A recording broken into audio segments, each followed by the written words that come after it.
Hello, everyone. Thank you for joining us today for this talk in the Talks in Chinese Humanities seminar series.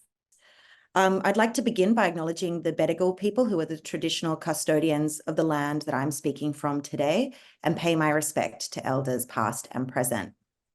So my name is Minerva Inwald. I'm Judith Nielsen Postdoctoral Fellow in Contemporary Art at UNSW Sydney. Welcome to Talks in Chinese Humanities, a series that is co-presented by the China Studies Centre and the Discipline of Chinese Studies at the University of Sydney, along with the Australian Society for Asian Humanities and the Faculty of Art, Design and Architecture at UNSW. So I'm now going to hand over to my colleague from the University of Sydney, Dr. Josh Stenberg, or Associate Professor Josh Stenberg, who will introduce our speaker for today. Thank you. Thanks so much, Minerva. It's been a great pleasure over the last year and a half or so to get to know our speaker today a little bit at conferences in the United States and in Asia. I think, is this perhaps your Australian debut, Alia? It is indeed, Josh. All right, here we go. Historic moment. So we're very pleased to have Professor Alia Gur of the University of Minnesota Twin Cities speaking to us today on the moral promise of water margins, immoral bodies.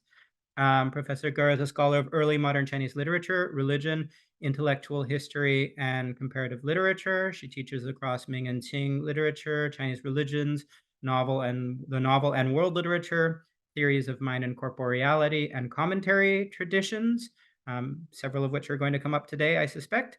Her current book project, tentatively titled Bodies of Truth, Jin Shengtan's 6 works of genius, constitutes the first English language monograph on Jin Shengtan, the nonpareil of early modern Chinese fiction and drama criticism, the first in over 50 years. We're looking forward also to Professor Gur's upcoming article in the journal Religion and Literature.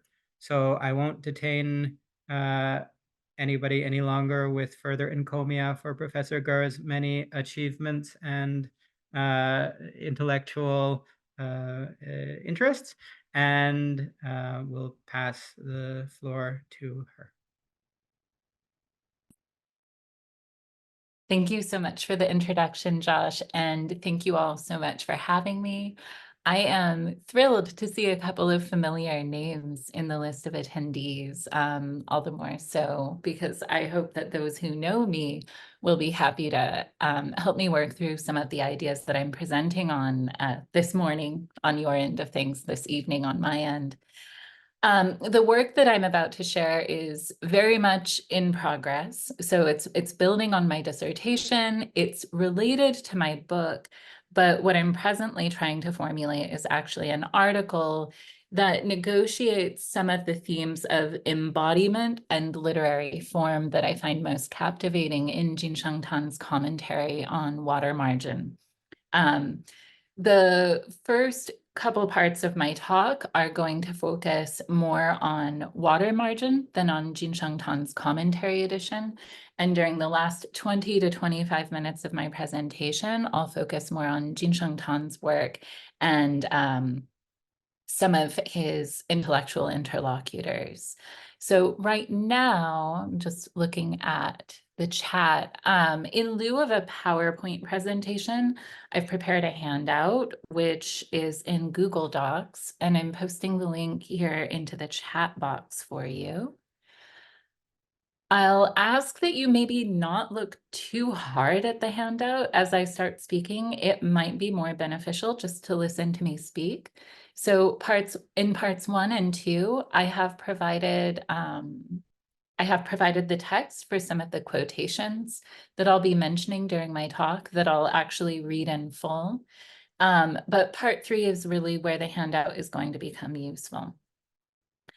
So just to give you a little bit of overview before I jump right into the lecture itself, One of the things that I'm dealing with in this talk is thinking about the different modes of embodiment or embodied consciousness that I understand to be at play in Water Margin as a text, and how some of these different understandings of mind-body or embodied consciousness have or have not been received by Water Margin's historical readers. So that's just to give you a little bit of background. And now I will proceed with my talk. So part 1, politically embodied reading. This is about Water Margin's reception history from the standpoint of what I'm calling moral relatability. From the 1500s to the present day, readers have debated how to morally relate to the violent outlaws that populate the Chinese novel Water Margin, or 水浒传. Written in a lively vernacular style, the work relates the fictionalized exploits of the historical rebel Song Jiang and his band, whose ultra-violent actions range from impulsively beating and stabbing people to death, to ritualized revenge killings, to acts of arson and mass slaughter, to instances of casual cannibalism. The work narrates all of this in vivid, occasionally gleeful, and even comic detail, while skillfully interweaving the outlaws' individual adventures into a coherent narrative that eventually brings them all together in their mountain stronghold.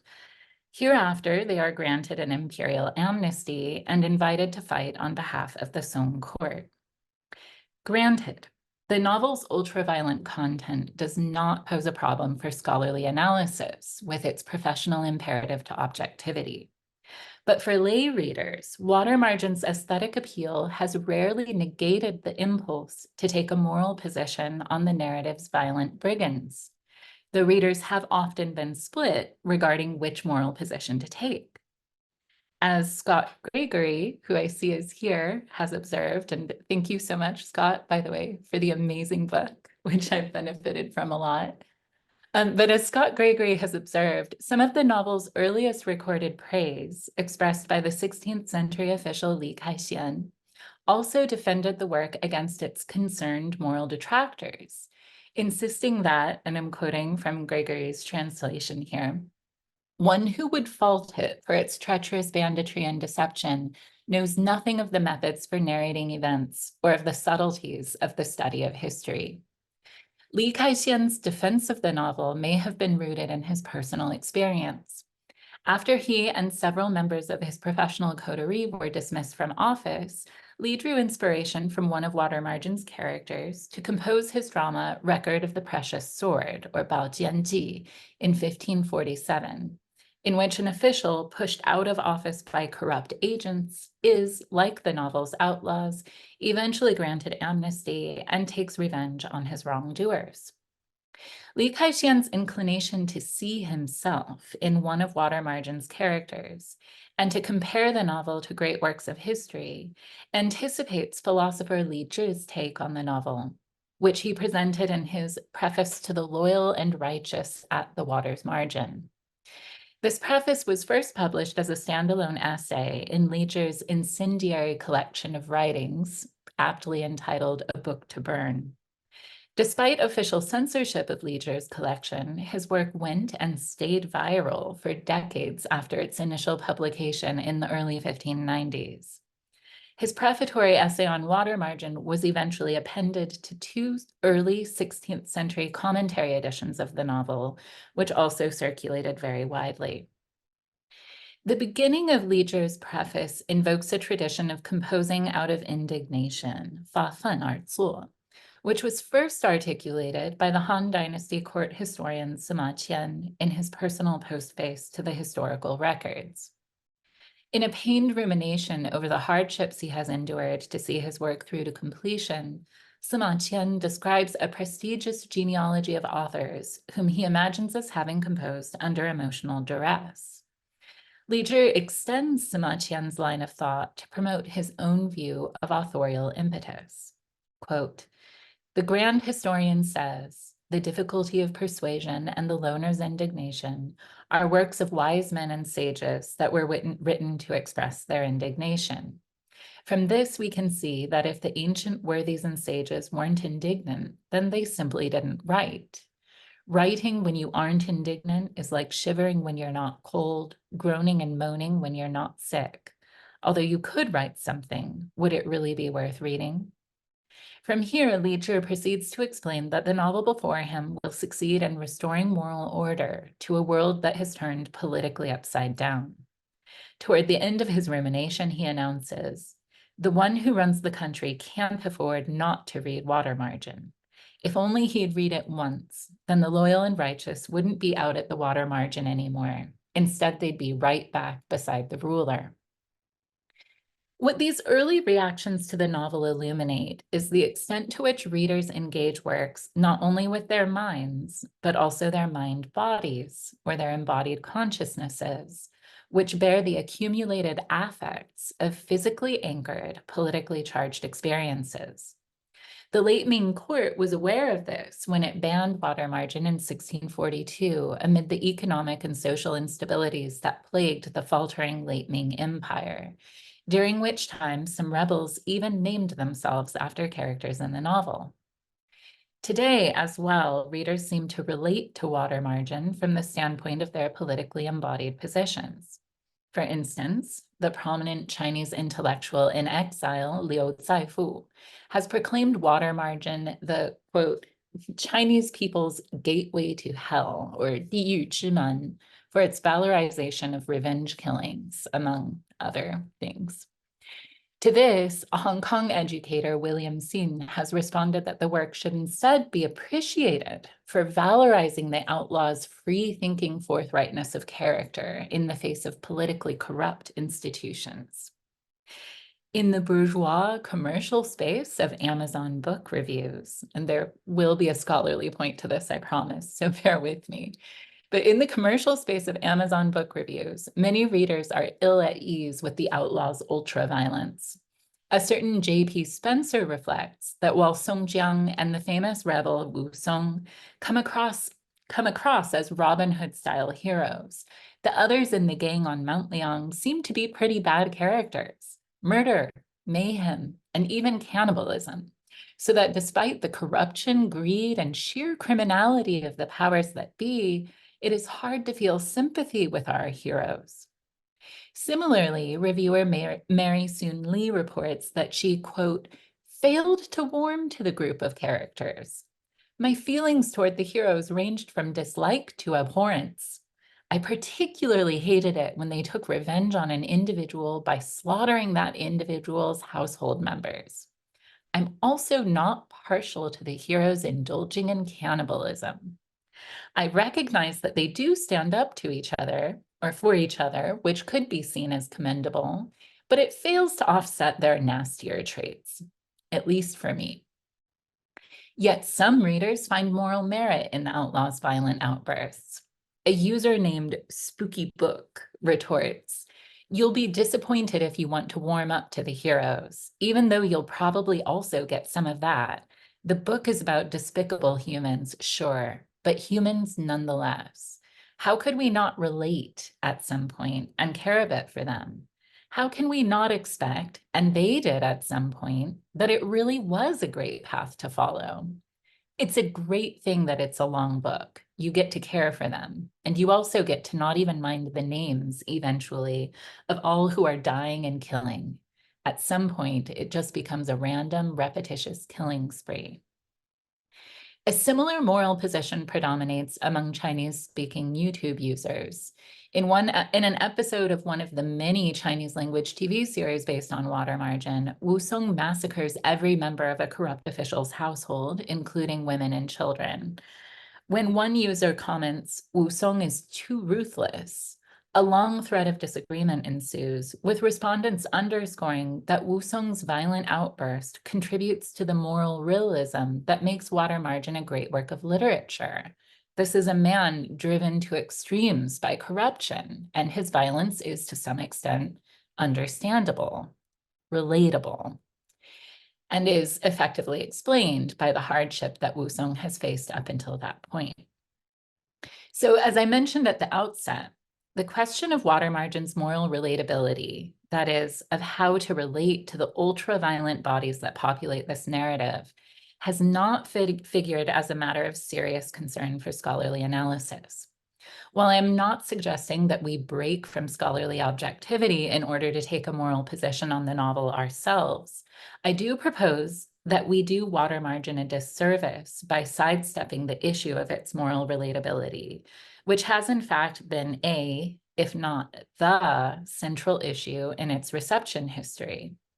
Moreover, I would argue that we do our students a disservice if we refrain from acknowledging the politically embodied dimensions of reading, and in turn, fail to provide analytic tools for negotiating the space between the reader's position as an embodied political subject on the one hand, and the moral implications of these aesthetically mediated bodies on the other. Finally, I think scholars also stand to benefit from reflecting critically on relatability, as it offers a means of identifying when we might be imposing our own mind-body experiences, especially those that might map onto secular liberal humanism, onto our historical subjects. So very recently, scholars working in the field of English literature have started considering how artistic works critically engage readers' inclination to approach works from the standpoint of relatability. In an article entitled "Having a Coke with You is Even More Fun Than Ideology Critique," Brian Glavey observes that mid-century American poet Frank O'Hara's poem, "Having a Coke with You," appeals to readers by conjuring a seemingly universal affect of heady romantic intimacy. In relating to this affect, enthusiastic readers are often oblivious to the fact that part of its headiness might in fact derive from the queer pleasure of gay lovers enjoying each other's company in public, while the queer nature of their intimacy in fact goes undetected by those around them. Glavey reasons that O'Hara recognized the creative potential in various modes of relationality, and accordingly, through the poem, creates a space where it is not always easy to distinguish the normative, and here I would say the normative body, from the queer body, queer affect. In this respect, O'Hara formally enacts precisely what readers do when they relate, and here I'm offering a definition of relatability in reading. That is, readers identify with an affective potential in the text, while suppressing textual features that would challenge so easy an equivalence between the reader and the aesthetically represented subject. This is what Tom Dancer, in an analysis of Kazuo Ishiguro's Never Let Me Go, describes as bad relatability, whereby readers and critics selectively dismiss attachments they do not like, or in the case of O'Hara's poem, do not even notice, for ones that they prefer or with which they are familiar. In the case of Never Let Me Go, the problem with such selective attachments is that they have a tendency to enact ethical violence by upholding some individuals' experiences as more real and thereby of higher moral value than others. Dancer proposes that Ishiguro's novel offers an antidote to this easy, self-centered approach to relating by, quote, staging relatability as a complex to be negotiated by both readers and characters. In short, the novel invites readers to relate, however imperfectly, with characters whose embodied experiences of reality, and in turn, whose moral worldviews are fundamentally different from their own by means of the work of art. So while the vernacular Anglophone term relatable has no direct counterpart in pre-modern Chinese discourse, this concept of easy, bad relatability and its harder, possibly better counterpart is useful for reflecting on what is at stake in Li Kaixian's and Li Zhi's readings of Watermargin as an expression of morally righteous indignation. Watermargin affords this affectively centered reading.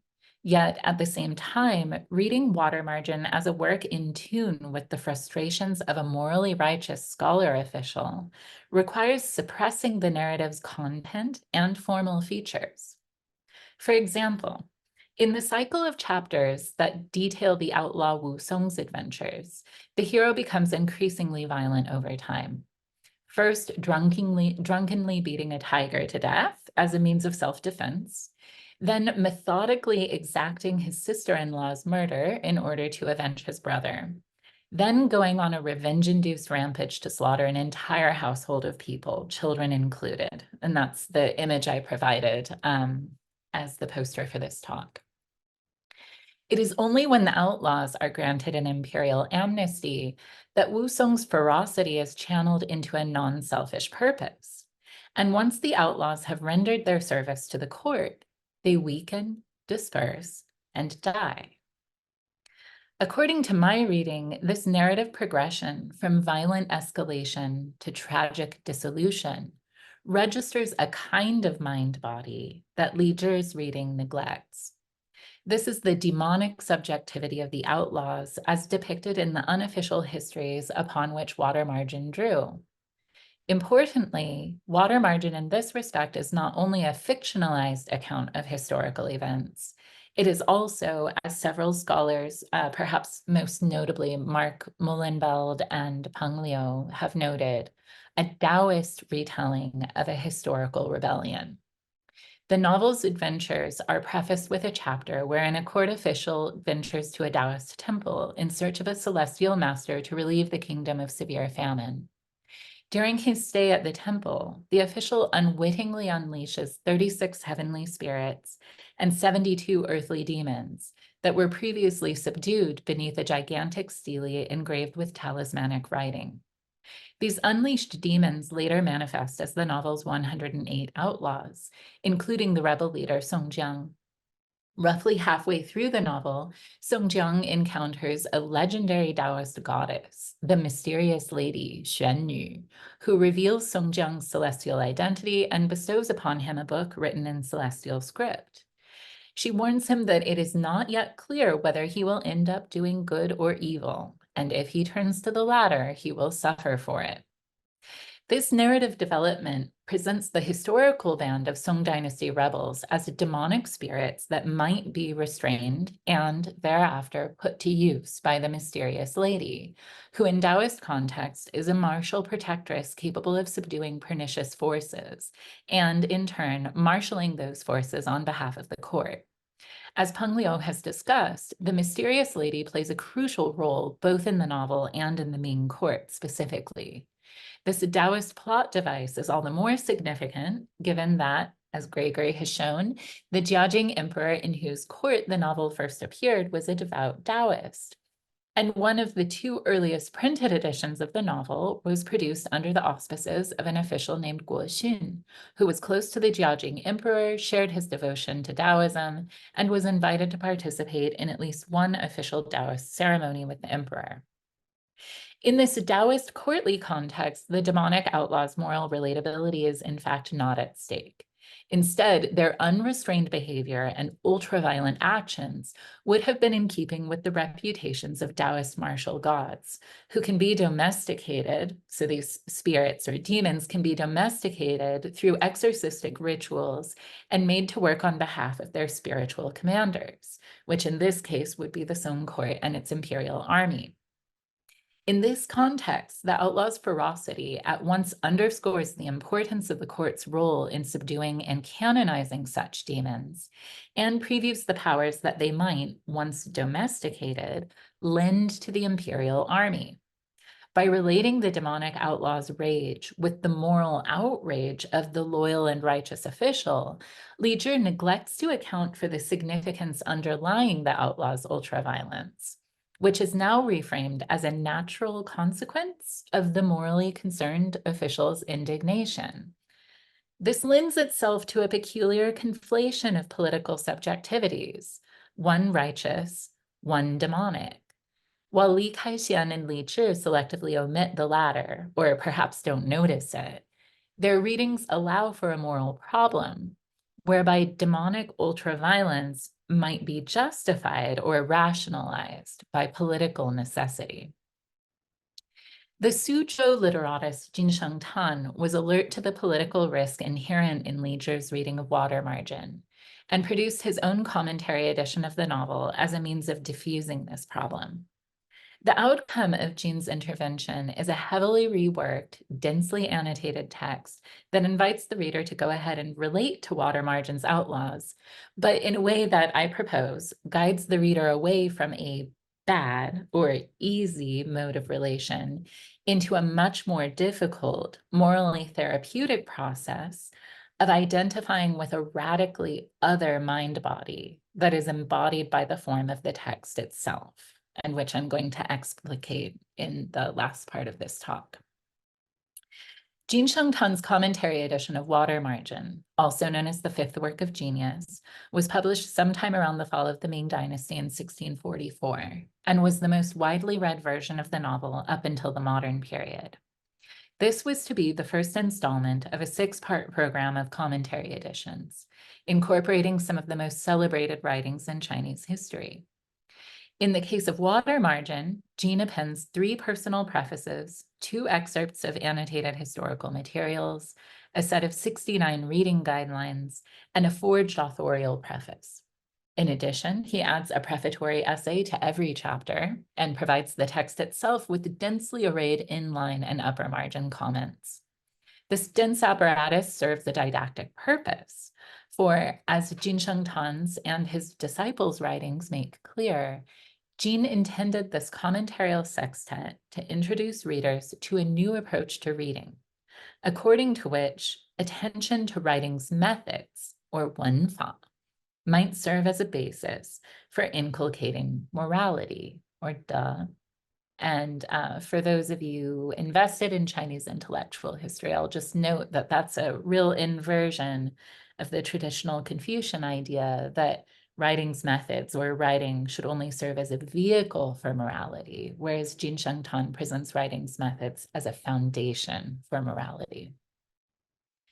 This thematic pairing, writing's methods and morality, runs throughout Jin Shengtan's Water Margin commentary. But readers have often found the relationship between the two difficult to extrapolate.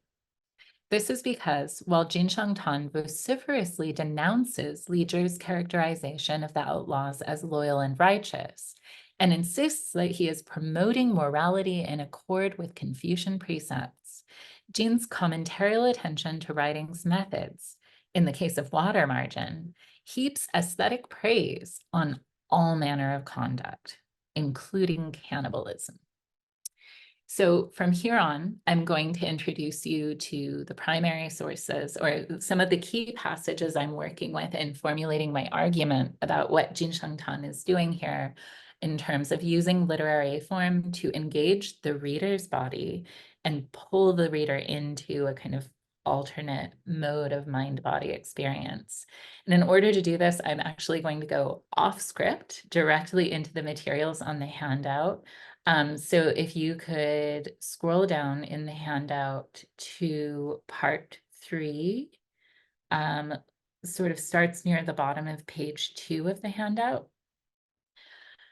And in this case, I'm extremely familiar with the materials, so I don't think I'll need a script in order to walk you through them. And just in case we have any late arrivers, because I think we do, I'm going to reshare the link in the chat window. Okay, so the link to the Google Doc for the handout is there in the chat. All right, so I'm actually going to go ahead and start at the top of page 3. So here we're looking at Jin Shengtan's commentary on chapter 41 of the fifth work of genius, that being his commentary edition of Water Margin. So in this chapter, the leader of the outlaws, the bandit Song Jiang, is trying to escape some authorities who are chasing after him. And it's a very climactic chapter for Song Jiang.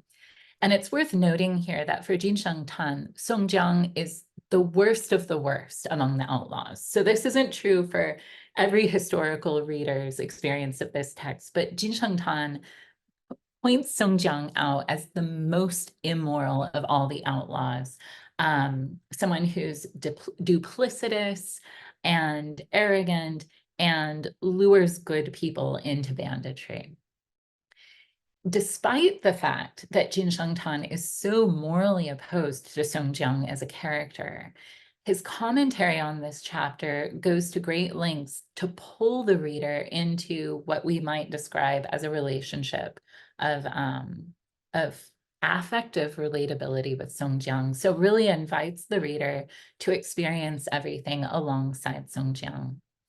In his prefatory comment, he really highlights Song Jiang's affective experience, and he also describes how the writing itself seems to serve as a sort of medium or a kind of material extension of Song Jiang's affective experience, such that the author and Song Jiang seem to be experiencing the same affects in the process of writing. So I'll just read from this. And I'm highlighting the passage in English as well here. So when the two Zhao brothers, that is these officials who are chasing him, come to capture Song Jiang and he hides himself away, a vulgar brush would make do with just one sentence. Now look how the author depicts a rise and a drop. Again, a rise and a drop, and yet again, a rise and a drop. He then makes it so that Song Jiang himself is in a cabinet, so he's hiding in the cabinet of a shrine, while the reader themselves is outside the book. And yet, I know not why, in a single moment, they are gathered together into a single state of mind and are together subjected to many frights. That the stuff of brush and ink can make circumstantial and direct karma quake in unison is truly remarkable beyond compare.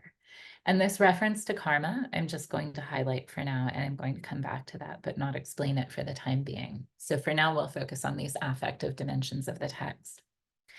Jin Shengtan's annotations on this work likewise draw the reader into a kind of shared affective relationship with Song Jiang from the standpoint of Song Jiang's actions, his speech, as well as his thought.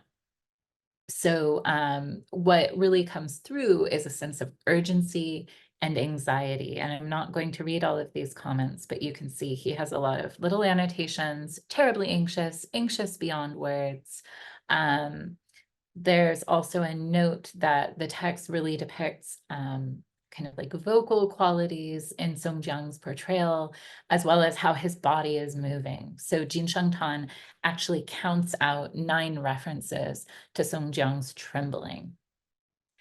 So even as Jin Shengtan draws the reader really closely into Song Jiang's affective experience of this moment, he also returns to reflect on kind of the materiality of the writing itself and how the writing is extending this affective experience onto the page. So this is writing presented as something like a haptic medium, something that trembles and feels. And here Jin Shengtan continues the sort of topographic language that he used in his prefatory comment, describing this experience of rising and falling to really underscore the kind of anxiety that arises out of this experience of the text. So what does it all mean, right? Here it is, this character that Jin Shengtan absolutely denounces as fundamentally immoral, and yet he invites the reader into this character's experience. He never discourages the reader from relating to the characters, even as he underscores some of their morality. Well, Jin Shengtan's commentary on chapter 55 of the 5th work of Genius actually addresses this moral problem very directly. So in a part that I haven't quoted at the beginning of his prefatory essay to this chapter, Jin Shengtan reflects on the fact that there are all different kinds of characters in this text. Some of them are heroic, but many of them are immoral. So there are adulteresses, there are thieves. And he's sort of, in a tongue-in-cheek way, he asks, how is it possible that the author can portray all of these characters so perfectly with in such a lifelike manner without the author themselves being such a person? And then he says in this sort of, with its air of mock realization, he says, oh, I've got it. The author isn't these people. He's not a thief. He's not an adulteress.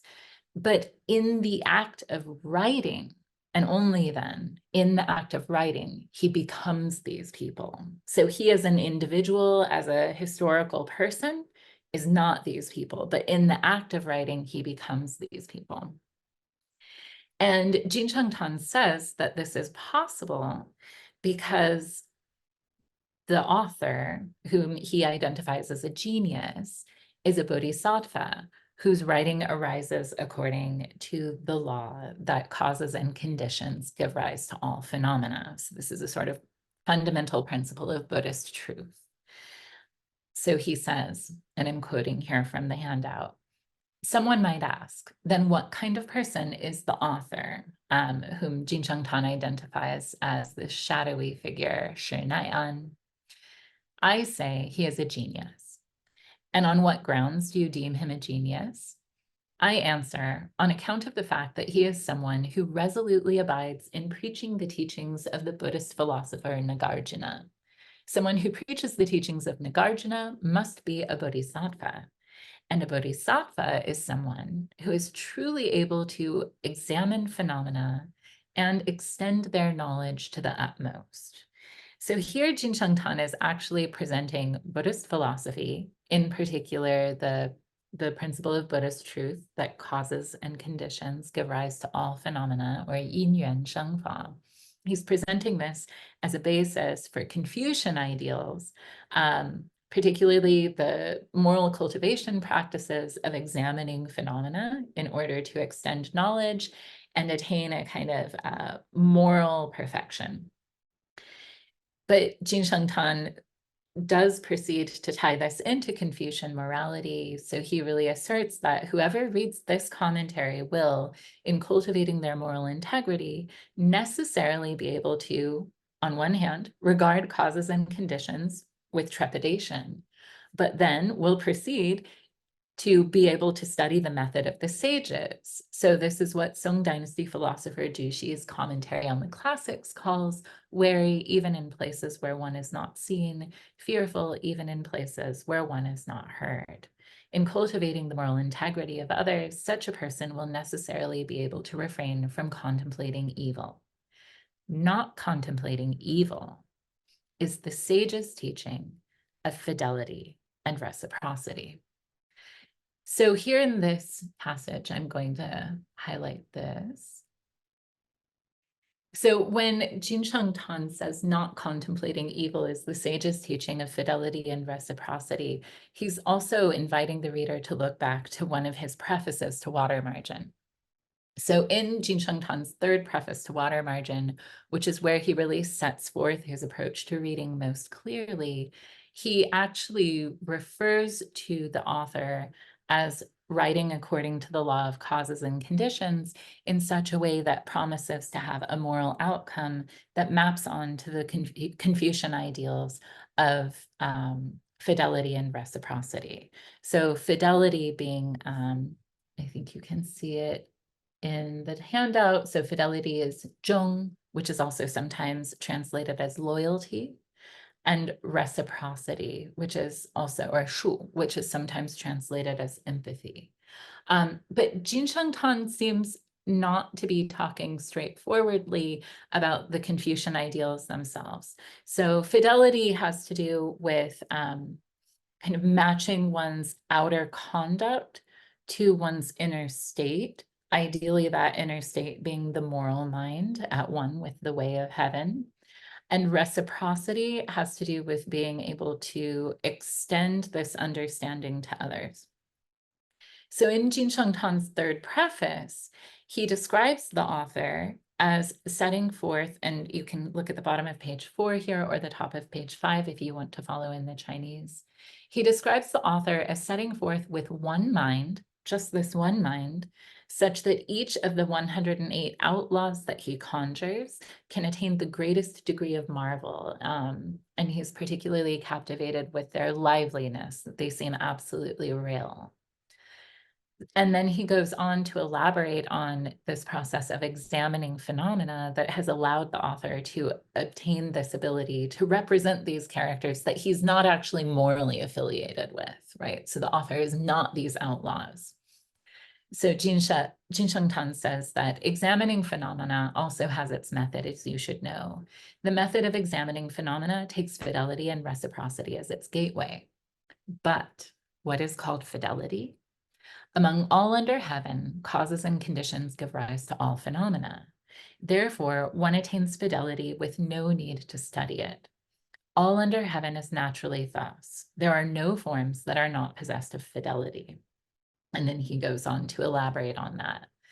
But then he says, since I am possessed of fidelity, so too are others, as are thieves and bandits, dogs and rats. The fact that among thieves, bandits, dogs, and rats, there is nothing not possessed of fidelity is what is called reciprocity. So to elaborate on what this is allowing for from the standpoint of moral relatability, this means that neither the reader nor the author need to find the characters morally relatable in order to, in a sense, relate to them through the text. So as long as one is relating to these morally questionable characters from the standpoint of literary form, then what the reader or the author is doing is considering how these characters almost inevitably arise out of causes and conditions. They simply are what they are.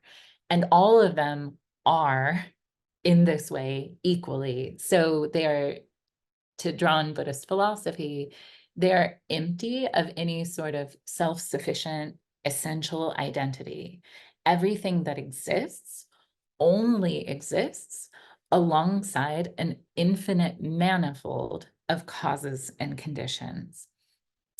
To some extent, then, these thieves, bandits, dogs, and rats are inextricable from one another. They are all emptiness. So they seem distinct according to a kind of conventional viewpoint. But if you step back and think about them from the standpoint of dependent co-arising, they are all the same. They're radically equivalent. And there's also a radical equivalence between the self and others. So Jin Shengtan is suggesting that fidelity is this, the simple fact of dependent co-arising. And reciprocity is really understanding the implications of that fact, which is to say that the distinctions we draw between ourselves and others are mere conventions that we use to describe our experience of material reality. But this doesn't map on to absolute truth from the standpoint of Buddhist philosophy. Accordingly, that means that by delving deeply into these characters and relating to them one by one through the text, while maintaining an awareness that each character is an emanation of this genius bodhisattva author's writing, it doesn't matter that the characters are immoral. What matters is this ongoing process of relating to one character after another and not privileging one over another, or oneself over the characters, or some idea of the author over the characters. And instead just undertaking this really hard work that for Jin Shengtan can be realized through a careful attention to literary form. And through that process of kind of radical interrelation, like infinite interrelation, a moral foundation can be established. And I think a really excellent articulation of what this moral foundation might look like is expressed by the prominent late Ming monk Yi Zhixu, who actually uses a lot of the same language that we see Jin Shengtan using in his third preface, and also in his prefatory remarks to chapter 55, specifically discussing the Buddhist notion of one mind as a basis for moral conduct, conventionally Confucian moral conduct. So just to note, this idea of one mind, which we also see in, just briefly mentioned in Jin Shengtan's third preface, it's a term that appears in Neo-Confucian discourse, although Neo-Confucianism isn't really a thing, so we should say Ming Dynasty Confucian discourse. So it appears in Song and Ming Dynasty Confucian discourse, but it originates in Buddhist discourse. And one mind is the mind of a bodhisattva, One mind has two aspects. On one hand, the bodhisattva can maintain a clear view of conventional distinctions. So that is the world as unenlightened human beings see it. And on the other hand, the bodhisattva is capable of viewing all things as fundamentally equal and thereby totally inextricable from one another, totally equivalent to one another.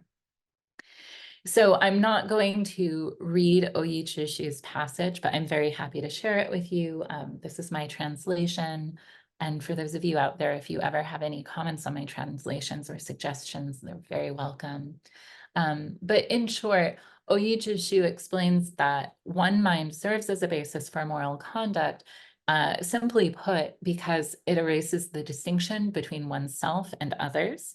And if you can't perceive the distinction between yourself and others, you're no longer capable of deception or any form of selfish conduct. So this, just to go back to Jin Shengtan, this explains why Jin Shengtan could also present this notion as a means of relating to all of Water Margin's characters, regardless of how violent or rebellious or morally problematic they are. As long as you're undertaking this process of radical interrelation, eventually you're undoing any inclination you might have for selfishness, because you'll see that you yourself are also kind of intertwined with all of these other entities. So I should note just the reason that I'm drawing this connection to Oyi Zhishu. It's not only a matter of kind of overlapping terminology, but also Oyi Zhishu was residing in Suzhou around, I think, 1641. I'm not sure for how long, but he was residing in Suzhou at the same time that Jin Shengtan was in Suzhou preparing his Water Margin commentary. And he was also publishing some excerpts of Tiantai Buddhist philosophy during this time. So I have no proof that the two ever met or had any direct exchanges or direct contact with each other's ideas, but at least the possibility is there. And we can say for certain that they're at least operating in overlapping milieus, because Jin Shengtan was very much embedded in Suzhou's lay Buddhist community, and he was actually respected as a Buddhist lay teacher, and he frequently lectured on Buddhist and literary subjects at the temples around Suzhou. So there seems to be some sort of shared discourse at work here. From here, I want to get into some ideas I have, drawing on Jin Shengtan, about literary form as a kind of formal embodiment of this unusual kind of Buddhist mind body that Jin Shengtan is trying to enact in the text. So this is to go back up to the passage I highlighted in his prefatory comment to chapter 41. So that's at the top of page 3 of the handout, where Jin Shengtan says that the stuff of brush and ink can make circumstantial and direct karma quake in unison is truly remarkable beyond compare. So I haven't highlighted it so much in the passages that I've provided here, but actually the discussion of brush and ink, and also occasionally paper, and the authorial hand and mind really predominates throughout Jin Shengtan's commentaries, in particular on Water Margin, and also his very long anthology of classical prose pieces, where I would actually say the predominant mode of annotation that Jin Shengtan applies is to describe the text as a kind of like affectively charged embodiment of brush and ink. So he'll describe hand gestures, he'll describe the movement of the brush, he'll describe the thickness of the ink. And some of this is commentarial convention, but Jin Shengtan really brings it to a new level where he's really kind of overemphasizing the presence of brush and ink in the text, almost as though he were describing a work of calligraphy. And it's for certain that contemporary readers didn't take this for granted, because the compilers of the famous classical prose anthology Guwen Guanzhi actually lifted a lot of Jin Shengtan's annotations for their own annotated classical prose anthology. But when they did that, so they basically copied and pasted, or copied and cut and inked and pressed, but they really lifted so much of his commentary. But when they did that, they consistently excised every place where he was talking about brushes. So it's a really kind of unusual feature. I can't provide any more evidence or explanation as to why they did that, but they consistently did that throughout their kind of lifting of his commentary. So it could be that it was perhaps too distinctively Jin Shengtan's, and they didn't want readers to see that they were copying so much of Jin Shengtan's annotations. I don't actually find that the most convincing. I think it's more likely that they found this pointless, right? So they actually didn't see any point in copying it over. But for Jin Shengtan, there's clearly some sort of point to it.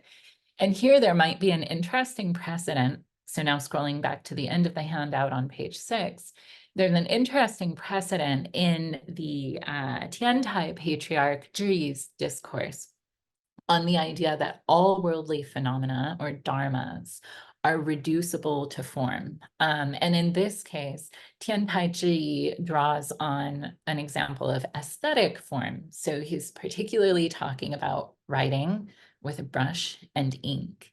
And it's possible that Jin Shengtan read this in part because Jin Shengtan composed 2 commentaries on the Lotus Sutra, and Tiantai Zhiyi is one of the most important figures in the reception history of the Lotus Sutra.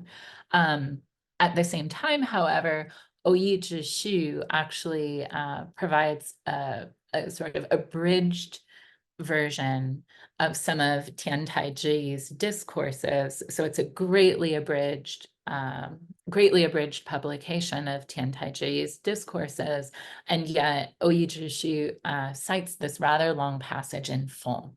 And that was published in 1641 from Suzhou. So there's some possibility that Jin Shengtan saw this.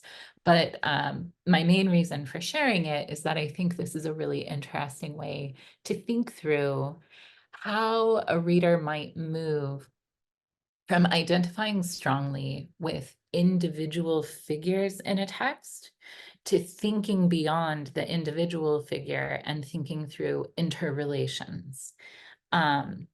So I will read from some of this, not all of it, and I will pause to clarify here and there, and then I will just cut the talk short and we can shift to Q&A. So, quoting from Tiantai Zhiyi, he cites the Mahaprajna Paramita Sutra as saying, all dharmas, that is, dependently co-arisen phenomena, such as water margins, outlaws, right? But here, okay, different now, focus all yet. So all dharmas are reducible to form. This form is not surpassed. Okay, and then Tiantai Zhiyi elaborates. This form can mark out all worldly phenomena. This form, which is ink. It is like the form of black ink. 1 stroke marks out 1, 2 strokes 2, 3 strokes 3. Vertically adding 1 stroke to 3 then differentiates the word king. Filling it out with a stroke on the right, the earthly branch cho. Filling it out with a stroke to the left, it becomes field. Extending it above differentiates from, and extending it below, the first of the 10 heavenly stems. Cycling through such transmutations, such differentiations are inexhaustible. It may be that one word differentiates countless dharmas, or that one word differentiates one dharma. On the basis of a black ink spot that ever so slightly twists and turns, marking amounts to vast distinctions. Turning to the left, it marks out evil. Turning to the right, good. A dot above marks out non-being and nirvana. A dot below, being and mortality, killing and living, giving and stealing, blame and honor, sadness and joy. Hopefully you're getting the moral point here. All of these things reside in this drop of ink, and there is no single dharma that exceeds this ink. Black ink begins as a single dot and goes on to an infinity of dots, goes from a dot to a word, from a word to a sentence, from a sentence to a gatha, from a gatha to a scroll, from a scroll to a volume. And then I'm not going to read the whole paragraph that appears under this, but just the first part. If one understands that the inky word is comprised of the unity of paper, brush, mind, and hand, such that advancing through one word, one transmutation or permutation after another, one does not obtain a single word. That is, there is no one single word that stands fundamentally alone apart from all others. Any single word is already implicated in a multitude, an infinitude of other words. So one does not obtain a single word when there is no object to be obtained, and mind and hand do not obtain the status of subject. If there is no subject and no object, then who is aware of subject and object? This is the basis for knowing the individual aspects of all phenomena. And then he kind of proceeds to talk about this and explains that I do actually need to explain this. So basically he says that thinking from this standpoint, being able to see how there are these individual forms or these individual dharmas, these individual phenomena, which seem to stand apart on their own, but then seeing how they're mutually intertwined, being able to see both at once, you can see the distinctions, you can also see the interrelations. And in this way, you're able to maintain a kind of, so he describes it as this is the diverse means, this is the basis for the wisdom that adopts all the diverse means for liberating others. So that is the work of the Bodhisattva, who can conjure distinctions for the sake of guiding benighted beings towards an awakening to Buddhist emptiness. And for Jin Shengtan, that would be the basis for moral conduct. So I will stop here. And hopefully you have a lot of questions, and I welcome challenging questions and criticism. I really welcome criticism, actually, because I am trying to pull an article together and I just can't get anyone outside of University of Chicago to offer me a harsh word. So anyway, thank you so much for your time and attention.